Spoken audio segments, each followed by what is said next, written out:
Nowadays, companies are born global. They can be started from a garage or a bedroom in one corner of the world, but operate immediately in many other countries. For this reason, their tax arrangements have to be global, and even quite big companies, let alone SMEs, probably don't have tax specialists on the payroll. So that's where external consultants come in to provide advice and expertise. Well, to find out more, let's meet our guest today, Robert Aziz, Global Head of Tax at the professional services company BDO. I'm Sarah Lockett. Welcome to the Business Debate. Robert, welcome to the London Stock Exchange studios. Thank you.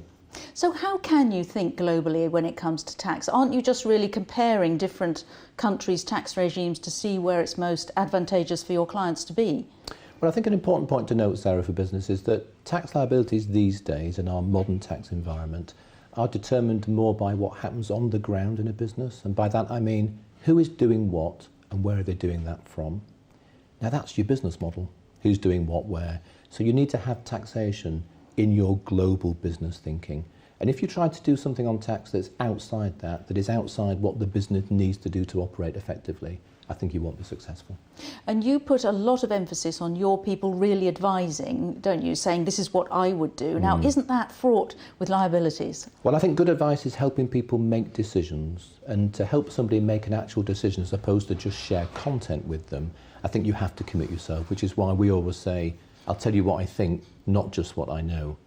Now, clearly there's always liability in professional services, but liabilities emerge just as much from what you're not willing to say and not willing to confront as much as from what you do say. And you use technology a lot, and technology can be really great, can't it, in helping you organise your tax affairs, but it can be expensive, especially for a smaller company. So what's the solution there? Well, one solution would be to use a third-party provider, either a technology company or an advisor like ourselves. I mean, I have an app on my phone, I do a lot of travelling, and that app records where I am in the world, and it will tell my organisation whether I have unintentionally, for example, tripped into a personal tax issue or an immigration issue or even a business tax issue. I'm doing nothing, I'm just doing my job. It's recording it for me. It's relatively inexpensive to use, and we make it available to our clients. So technology doesn't have to be completely expensive in terms of trying to get the best out of technology for the solutions that you require. And what are the consequences of not getting your tax arrangements right? Because they can be catastrophic, can't they? They can be. At the simple level, it could be that you simply miss out on legitimate incentives. I mean, governments do offer you incentives to do activities, for example, research and development activities in various countries of the world. But if you do get it wrong and you end up in a tax inquiry or a tax investigation, you would be much better not to underestimate the amount of management time that takes to deliver a conclusion to that inquiry. The UK government's own statistics last year said that it takes over 2 years to conclude a transfer pricing inquiry, and believe me, in 2 years you'll spend an awful lot of management time collecting data, providing answers, meeting with officials. So you're much better off heading it off before it starts happening? Much better. You're much better to be compliant first than to answer the questions that you don't want to answer afterwards.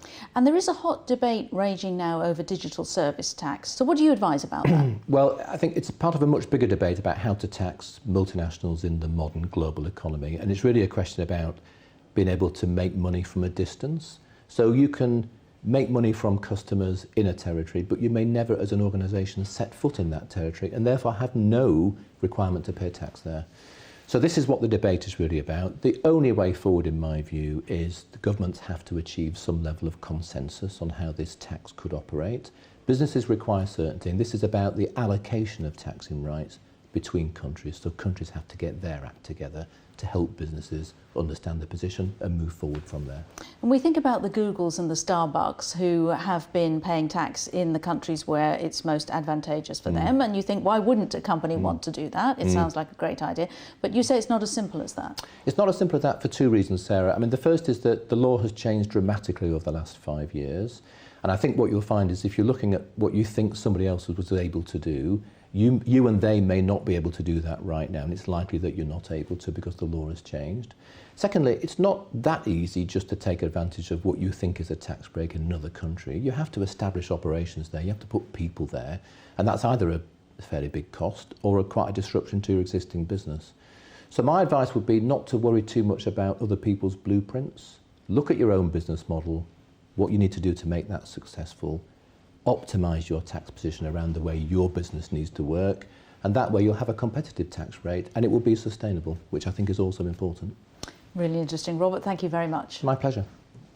Well, that's all we've got time for now, but join us next time when we'll be speaking to another global thought leader. But for now, from me, Sarah Lockett at the London Stock Exchange studios, it's goodbye and thanks for watching.